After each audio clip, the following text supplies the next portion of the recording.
Álvaro Obregón progresivamente se está colocando en primer plano de importancia para la política mexicana en la segunda década de tan vertiginoso inicio del siglo XX.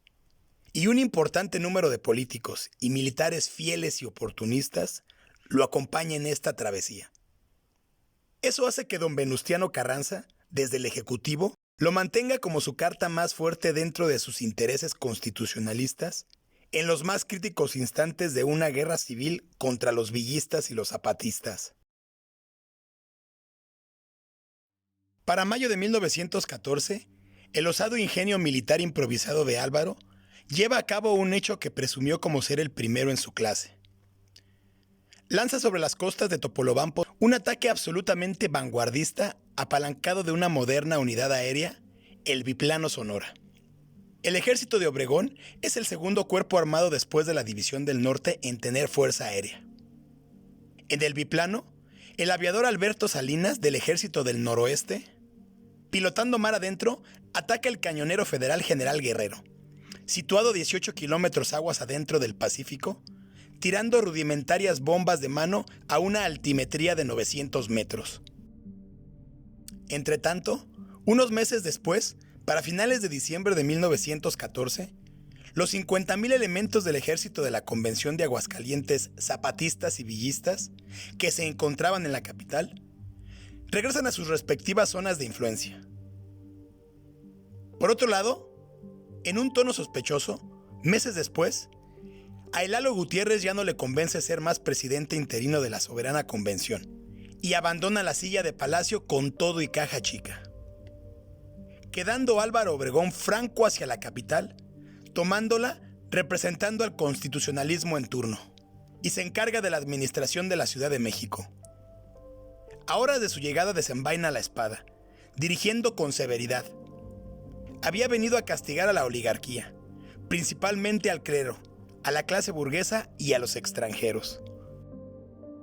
Por disposición represal, decretó que el clero fue un apoyo importante para Huerta en su crimen y los cuartelazos. Además, juzgaba a los curas de cáncer histórico de la vida nacional. Primero impone al clero un pago de $500,000 para subsanar gastos de guerra al auxilio del pueblo. A continuación, encarcela y expulsa al obispo Paredes junto con 167 curas extras.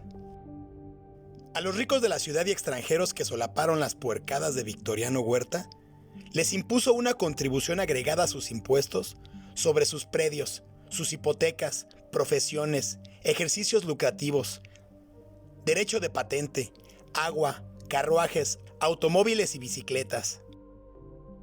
A los acaparadores los trató aún con mayor dureza.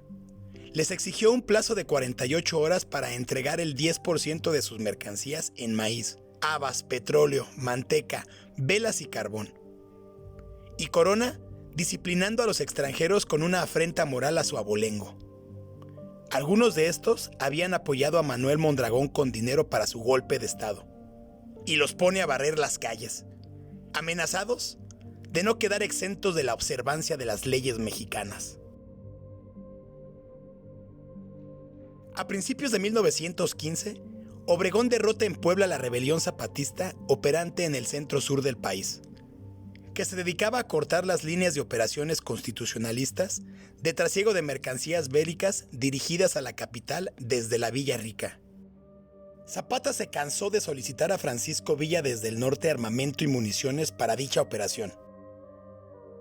Pero el Centauro ya no podía conseguir tanto pertrecho como hubiera querido, porque en ese momento de 1915 se desarrollaba a la par la Primera Guerra Mundial. Por eso había escasez de toda manufactura bélica. Todo era llevado a Europa. No obstante, para Obregón el adversario invicto a vencer meramente era la fastuosa, indoblegable y todopoderosa División del Norte, que para esa primavera se encontraba diseminada en 4 ejes, abasteciendo pertrechos esenciales que en conjunto constituía una cantidad no menor a 50,000 elementos de las 3 armas. Felipe Ángeles ocupaba Saltillo y desde ahí dominaba el oriente. Villa andaba por Guadalajara y se dirigía hacia el Bajío, ruta de la cual Ángeles aconsejaba no siguiera. Calixto Contreras y Rodolfo, el carnicero Fierro, permanecían en Occidente, mientras su compadre Tomás, el más leal Urbina, merodeaba Tamaulipas y San Luis Potosí. Ángeles va a buscar a Villa para convencerle de no atacar Celaya. Estaba en franco desacuerdo de enfrentar a Obregón con una cuarta parte de su división. No traía a sus mejores hombres, a 1,500 kilómetros fuera de su fuente de aprovisionamiento en zona desconocida. Sin embargo, la carestía alimentaria comenzaba a corroer a la división del norte. Desgraciadamente, los cuantiosos recursos obtenidos del ganado norteño requisado que se les vendía a los gringos se había ya terminado, al igual que el algodón con el que se habían autofinanciado la guerra estos últimos 5 años. Y para rematar, en este momento, Francisco Villa ya no era el caudillo consentido de los Estados Unidos en la contienda civil. El centauro comenzaba a precipitarse. Villa se dispone a enfrentar a Obregón en el Bajío guanajuatense con una cuarta parte de la división. Ciertamente premura la contienda, a raíz de que el dinero, la comida y el parque se agotan. Con todo y eso, Villa seguía deslumbrando a la prensa nacional y extranjera con sus terribles cargas de caballería. El cine californiano hace gala capturando material fílmico, inmortalizando sus osadas hazañas. Su plan será ganar con una sola acción decisiva y contundente. Su táctica, como siempre, será la carga brutal. Mientras Obregón, por su parte, escogerá minuciosamente el campo de batalla. Lo atraerá a Celaya, resistirá la ofensiva, contendrá y a la carga por los flancos. La temeridad de Obregón lo llevará a colocar una primera línea de defensa apoyada de los canales naturales de riego de los sembradíos celayenses como trincheras.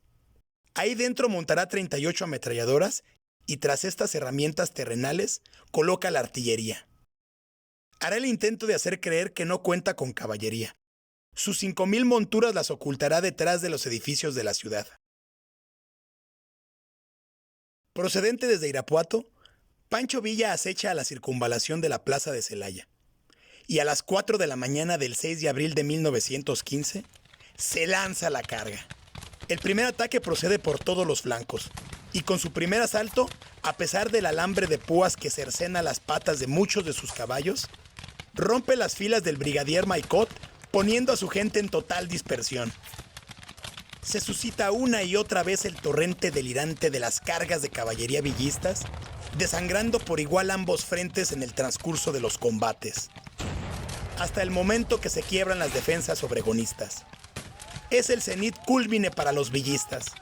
Están ya sobre las trincheras próximos a poner en fuga a Obregón. Sin embargo, el sonorense por locura o por osadía temeraria se la juega. Ya casi derrotado, con su gente semidispersa, manda al niño trompeta, Jesús Martínez de 11 años, tocar diana de carga sin cesar y sin sentido. Ya no había quien contraatacara.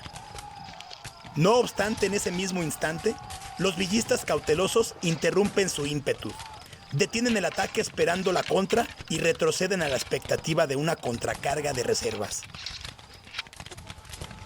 Ese tiempo Obregón lo usa para reorganizarse. Se combate sangrientamente los próximos días. Cargas y contracargas van y vienen de allá para acá. En el transcurso de casi 10 días, los villistas no capitalizan nada. Los campos en torno a 100 kilómetros de la periferia de Celaya están plagados de muertos, siendo los norteños de la División del Norte rechazados, y no les queda más que replegarse para León. Este es el parte de Obregón a Carranza referido al día 13 de abril. Abriendo fuego a las 6 de la tarde, al iniciarse el ataque con una columna de 6,000 caballos, el enemigo generalizó su ataque extendiéndose en un círculo de fuego en una línea de 20 kilómetros. Los asaltos eran continuos, prolongándose así el combate por espacio de 38 horas, emprendiendo la fuga a la 1:15 p.m., cuando ya nuestros soldados estaban sobre sus trincheras. Había ocurrido lo inimaginable, una campanada sin pronóstico. aunque tan solo con una cuarta parte de su ejército, pero se había derrotado al indómito Pancho Villa y su invencible división del norte.